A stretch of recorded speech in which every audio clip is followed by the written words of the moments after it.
Hello. Hello. Hello. Hi there. Hello and welcome to the very first Football Times podcast of 2020. Yes, we're back. We're back in the studio after a long Christmas break. It feels like it's been a while. Mr. Lee Stobbs of Match of the Day magazine. Happy New Year, Michael. How you doing? I'm very good, You thank alright? you. How Glad are you? to be back at work? Yes, lots of football on, so lots to talk about. Fair. Good stuff. Yeah, I was going to say, when work is football, it's not bad. It's pretty exactly. good. I am Michael Potts. I am RadioTimes.com sport editor, and we'll be rounding up all of the Premier League football on TV this week and every week. Come back on Wednesdays for your weekly fix.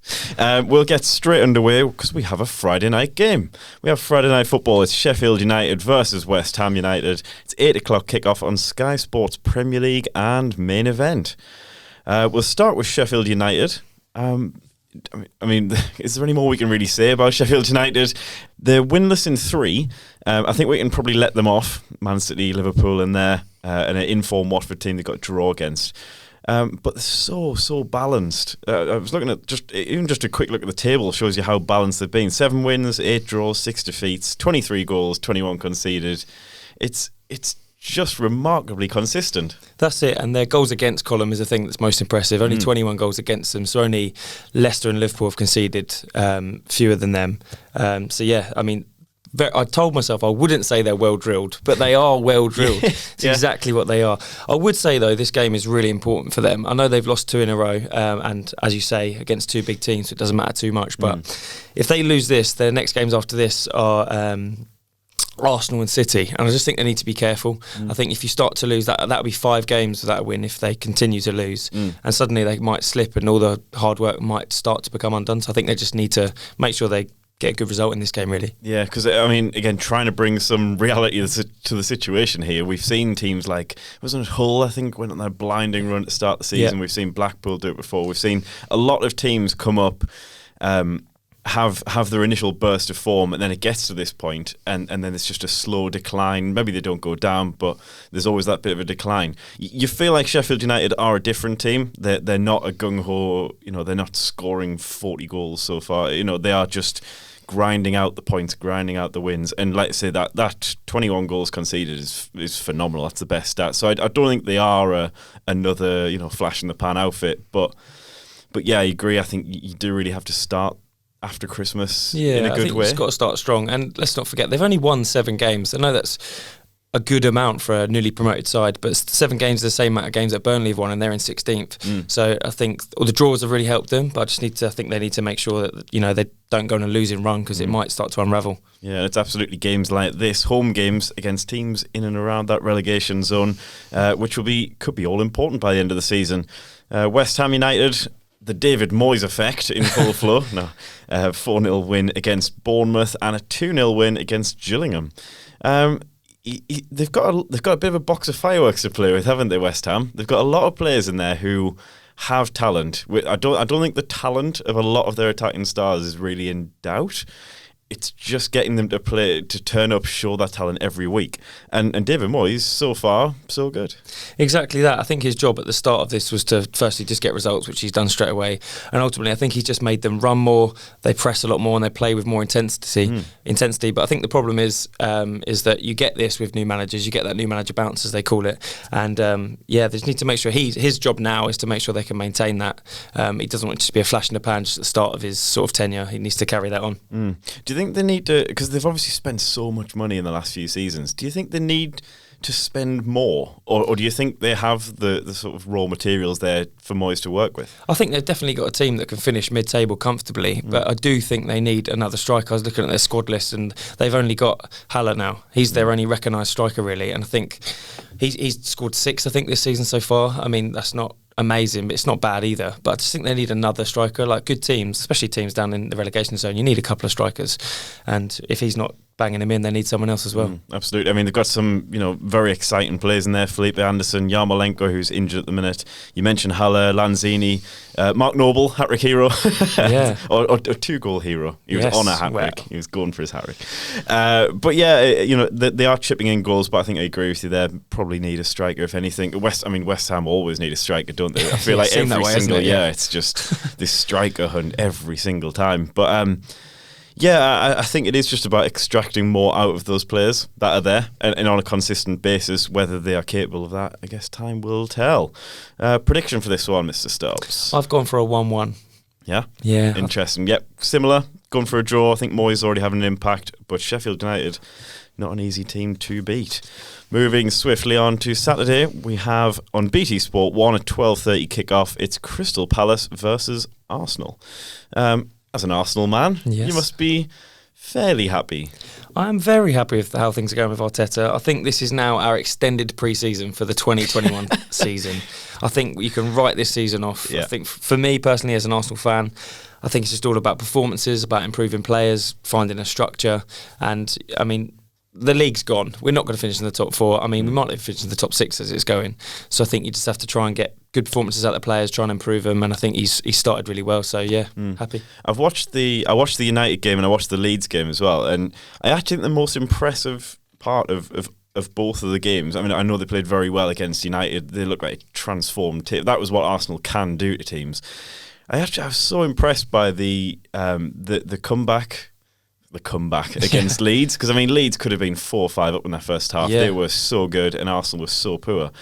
But I love that they actually, but I mean by the end of the game with Socrates, he was charging down every ball. There was that bit in the corner flag and it was all kicking off. And well, something we've lacked for so long is fight, and for once we've seen a little bit of fight, and the players are buying into what's happening with Arteta and the message that he's trying to get across, and that's just great to see because it's just not something we've had for a long time. Yeah, because like you say, I mean results almost don't matter if top 4 is off the table. I mean, top 6 would be lovely, but yeah, results almost don't matter, and it's that fight that can actually go on and breed this mentality and change the whole culture of Arsenal, which I think is just what has been lacking since, I mean, the late days of Wenger. You saw the lack of fight, and Emery couldn't change that. The one thing I will say, though, is that Arsenal are only a few losses away from complete meltdown, especially with the fans. So, also that. I mean, results, I wouldn't mind if results were good. Yeah. But yeah, performances, most important thing right now, where we are.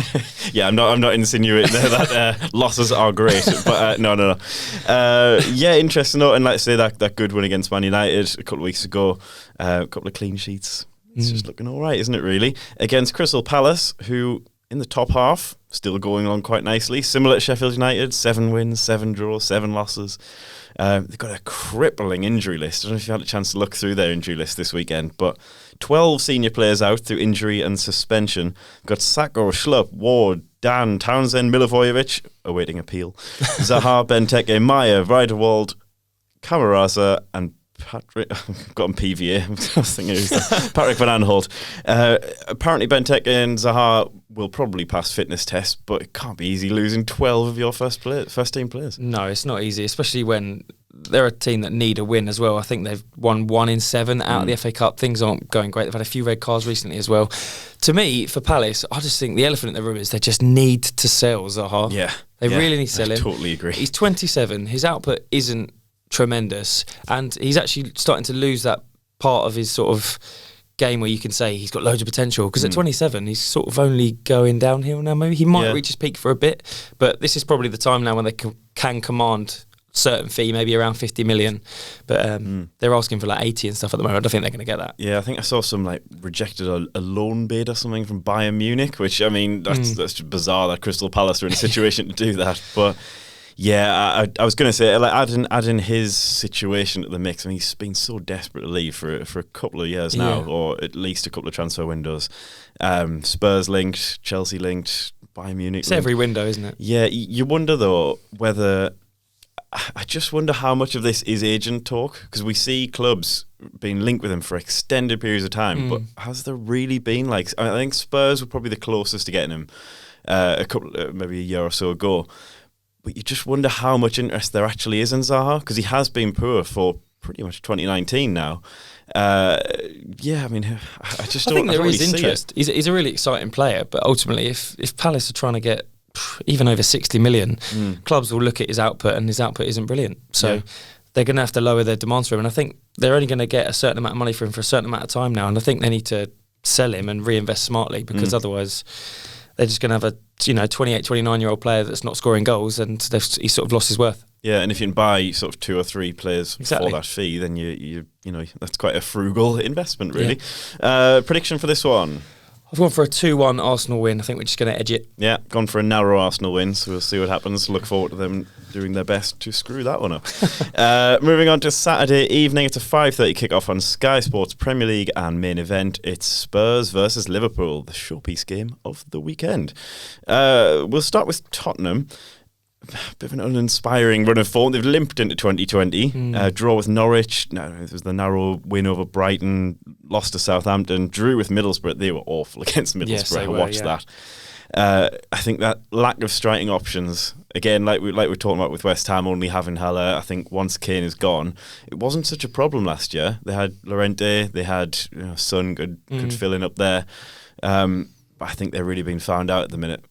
I think Tottenham look worse now than they looked just at the end of Pochettino's reign, to be honest. I think now they've got a midfield injury crisis as well, lots of players out, so it looks like only Dyer is going to be fit from their midfield for the weekend. Yeah.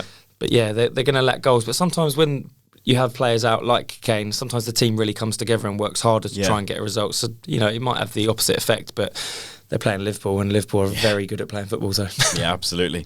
Hot takes here. Liverpool are good at the football. They are very good at soccer. This is why we bring you down here, Stobbs. I felt for a while they need that sort of Gabby Jesus sort of player. Yeah, like a young, hungry, chomping at the bit player who's going to take every opportunity, and I don't really see Spurs having that. They've got a few good young players coming through, don't get me wrong, but just even a Martinelli at Arsenal. Like, I really like the look of Martinelli when he came on the other day, when he's played before in the Europa League.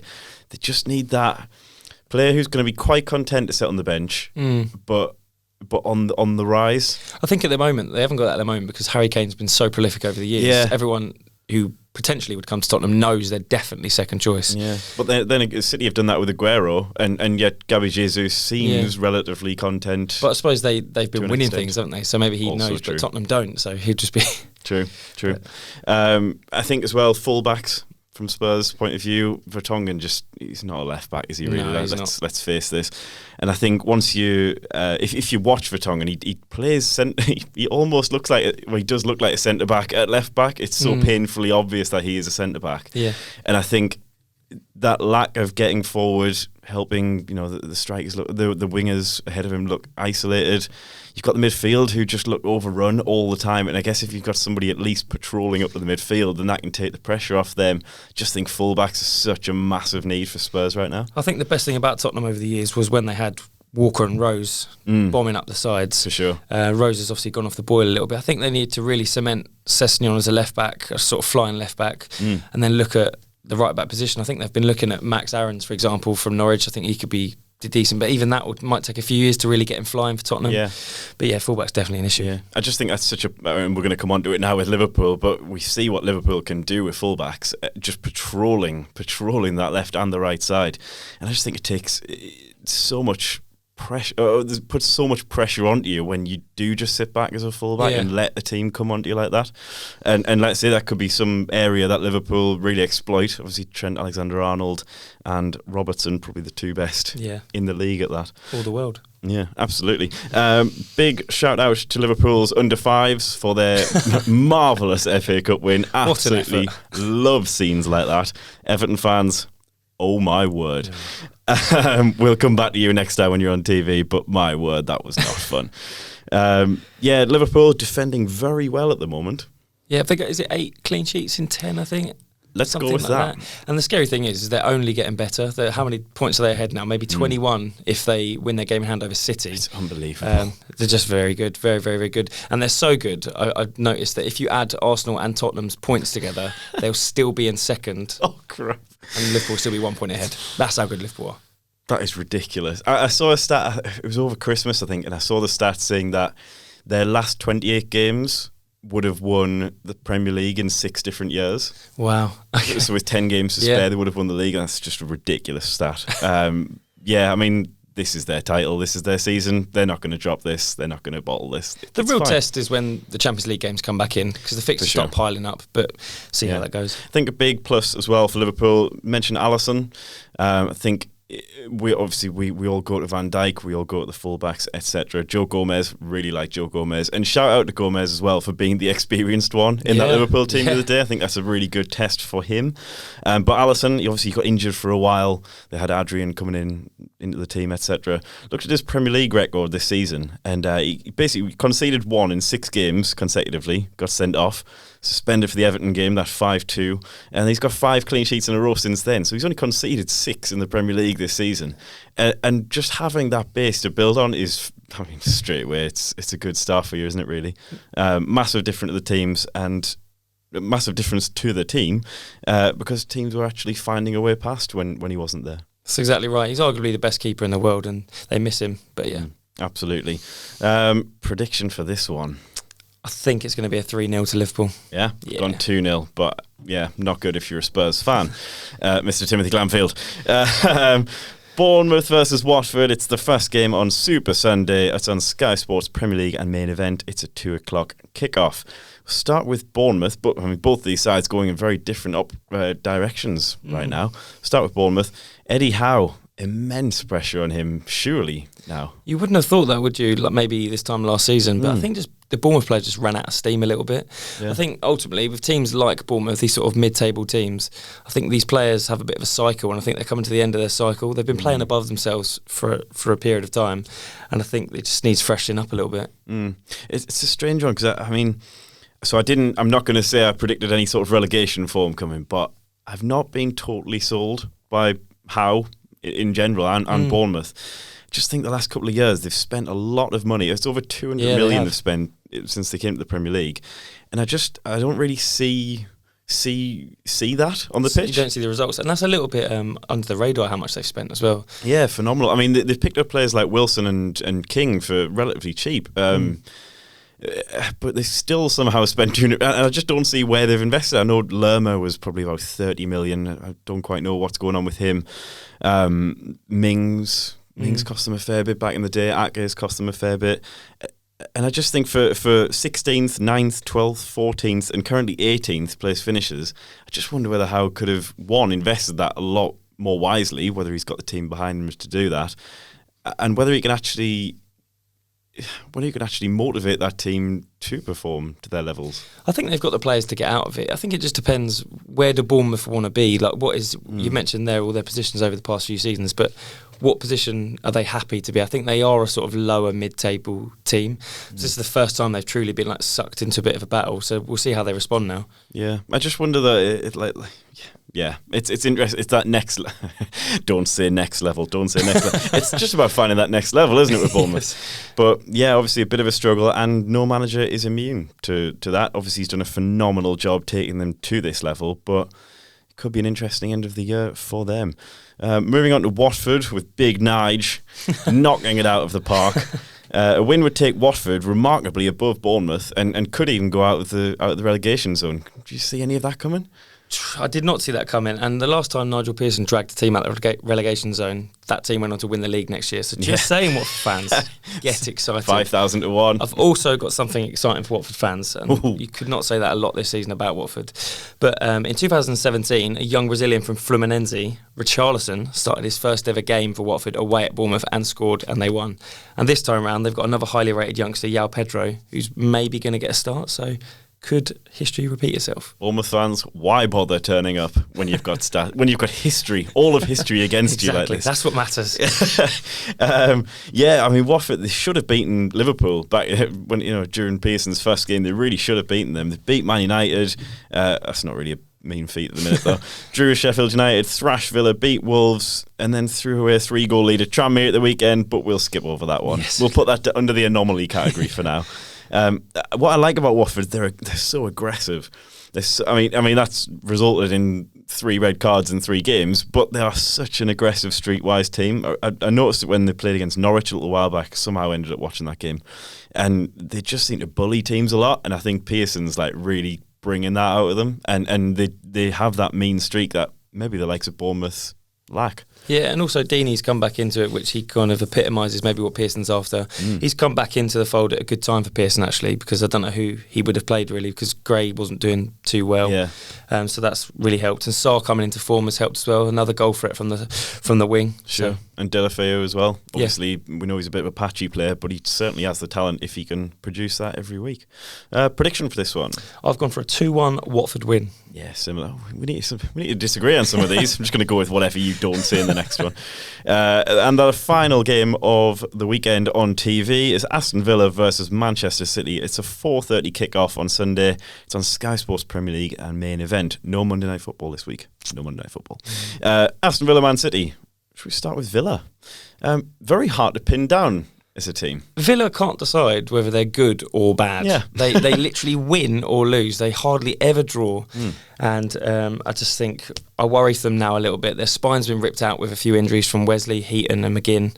And I think it all hinges, their relegation fight all hinges on this transfer window. I mean, you don't like to say that about a team, but when you get 3 key players like that, of that calibre, of that importance to the team taken out, it really depends on who they get in now. Yeah, I feel like they're a very good match of the day side. This is sort of how occasionally a side comes along like this. I'm going to put Villa in that category where we don't watch them 90 minutes every week. There's very few, it'd be the Villa fans who actually do that. But so what we see is McGinn firing in 30-yarders, we see Hurricano's free kicks, we see Grealish doing bits every week. But these are the highlights, and that's not across 90 minutes. So for me, I think they're a very good side, hard done by, and should have more points on the board. But obviously, I think if you're watching the full picture, there's obviously a spark lacking there and quality lacking there. Their performances are just quite erratic, aren't they? They just need more consistency. Yeah. They're nice on the highlights reel, but they need to do it for 90 minutes most games. Yeah, for sure. And obviously, spent a lot of money in the summer. Looks like they're going to have to spend a little bit, as you alluded to there. Wesley injured for 9 months, I think it was. Yeah. Big blow for them there. I'd love to see them. It's not going to happen. I'd love to see them go for big Ollie Giroud. I really want that to happen as well. I'm such a Giroud fanboy. I want to see Giroud and Grealish, because Giroud had a really good relationship with Wilshere at Arsenal, and I think Grealish is he's a better player than Wilshere, and he's kind of in that mould, so I think that could really work for him. Yeah, I just think Giroud knocking... It's a bit like what Wesley was brought in to do, just knocking them down for those attacking midfielders behind, and I just think Giroud is so good at that. He's just got really big wages. It's just whether Villa are willing to pay. I think he's on 110,000 a week, so I don't think Villa pay anyone that, so it just depends whether they're going to sort of break their structure. I think he was linked to Newcastle the other day, and they just said he wanted European football, which I guess is fair enough for Giroud, who's only played European football in England. But he's playing no football at the moment, though, so he's just playing football. Play for Premier League football. Yeah, absolutely. Cut your losses, Giroud. Cut your losses, Oliver. Exactly that. Moving on to Manchester City. Is this a worthwhile stat? Yeah, I'm going to go with it is. Manchester City this season, they were unbeaten in 5, lost, unbeaten in 5, lost, unbeaten in 6, lost, unbeaten in 4, lost, 4, lost, 4, lost, 4, lost. There's a pattern of motion here. They're due a defeat. Ooh, no. It is interesting because I think Man City haven't had a bad run of form all year.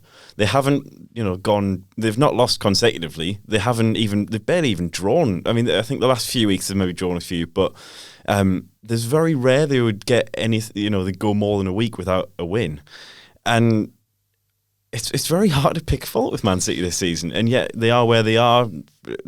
Being blown away by Liverpool. There's just been a few daft results here and there, hasn't it? Like you say, like bits and bobs. But I think the pressure's off City now. I think they're out of the title race. As I say, if Liverpool win their game in hand, they're going to be 21 points behind. So I think now the pressure's off them.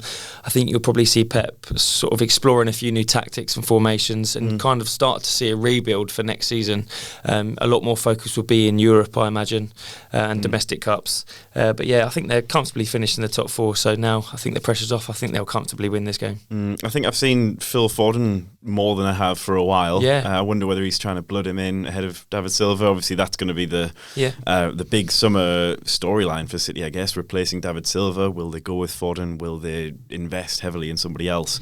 I'd love to see them go with Foden. But did you see that video of Mahrez saying that Fernandinho is going to leave? Did you see that? I didn't. I heard Pep saying some... Okay, there was a quiz question that was on YouTube, and so I think the interviewer asked Mahrez which player in Man City squad has said they're going to leave at the end of the season, and he looked over, so I can't remember who he was with, I think it was Mendy, and he said, is it Silva or is it Fernandinho? And then Mendy looked at Mahrez like, you just revealed something. Oh, man. So if Fernandinho goes as well, they really do need to rebuild, because he's really important to them. Yeah, and they'll probably still not sign a centre-back, even when Fernandinho goes, so who knows? I'd love to see them go for a big centre-back this summer, though. Yeah. I don't know who. Koulibaly, maybe somebody of that mould. I think they need in there. I mean, they still need to replace Vincent Kompany, but another time. For this one, Manchester City. I can't really see past them, can we? No, I've gone for a 4-0. Fair. I mean, yeah, let's go for that. Moving swiftly on to Fantasy Premier League tips. I have finally given in, good people. I have got Danny Ings in my team. About time. He won't score now. You've got him. I know. No I was going to say, so my tip is don't put Danny Ings in because I've completely cursed him. Harry Kane got injured. I just went straight for Ings for Kane. A lot of money left in the bank. I just didn't fancy his fixtures, but he's just scoring against every team he plays against. I just can't. If someone's going to score Southampton, it's Danny Ings. Yeah, yeah, fair enough. I've also made a second choice, and I've gone Alisson for Nick Pope. So Burnley have a lot of tough fixtures. Burnley just generally a bit of a Yeah, they're a bit meh, aren't they? I never usually go for an expensive keeper, but Alisson, that remarkable record. Tottenham and United up next, which looks scary on the little fixture, the little red box of doom. But I mean, Man United and Spurs, they're neither of them are in great form, and then they've got a fantastic run of games after that. Liverpool, also quite like Watford defensively. Ben Foster could be a shout, less than 5 million, 3 clean sheets in 6. He's been their player of the season this year, I think. Absolutely. Any shouts? I've got 3 picks for you. I've got Calvert-Lewin. Yes. 5.9 million. I think he's a cheap option for your strike partnership. He's got 20 points in 3 games and got some favourable fixtures coming up. Hopefully against the under 4s of all the teams coming up. Sorry. I've got Adama Traore, 5.6 million. I think he's cheap and in form. So if you want a 5th midfielder and you're looking to play your bench boost, he's a sort of player to have on your bench, and he might do well. Yeah. And my last pick is Joe Gomez. I was trying to save some money in my defence, so Liverpool keep loads of clean sheets, and he's their cheapest defender. So. Fair shout. And Liverpool as well, they've got coming up their double game week. They have West Ham and Wolves, I believe, both away, but both in the same week. Could be an interesting one to look out for. I think it's in week 24. Don't quote me on that one. What's coming up in Match of the Day magazine this week, Mr. Stobbs? This week we have 20 reasons why we are buzzing for 2020. I like it. I see what you did there. Yeah. We have 2 packs of Match Tax cards. And, wait for it, we've got a world exclusive interview with Kevin De Bruyne. Nice. Yes. Nice. Who chatted to Kevin De Bruyne? I did. Oh, fair play. Nice man. Interesting man. Yes. Very good. Did he nutmeg you? Did he slide a pass through? There was nothing like that happening. I wouldn't let him do that. Fair. Yeah, I mean, of course, we believe in you here, Stobbs. Anyway, thank you very much for joining me in the studio, sir, and thank you very much for listening. We'll be back every Wednesday with Football Times podcast. If you can't wait until then, radiotimes.com/sport has all of your sporting previews for football, for a bit of tennis coming up. We've got the Australian Open soon. We've got your previews for everything. Thank you very much. Cheers. Thanks for listening.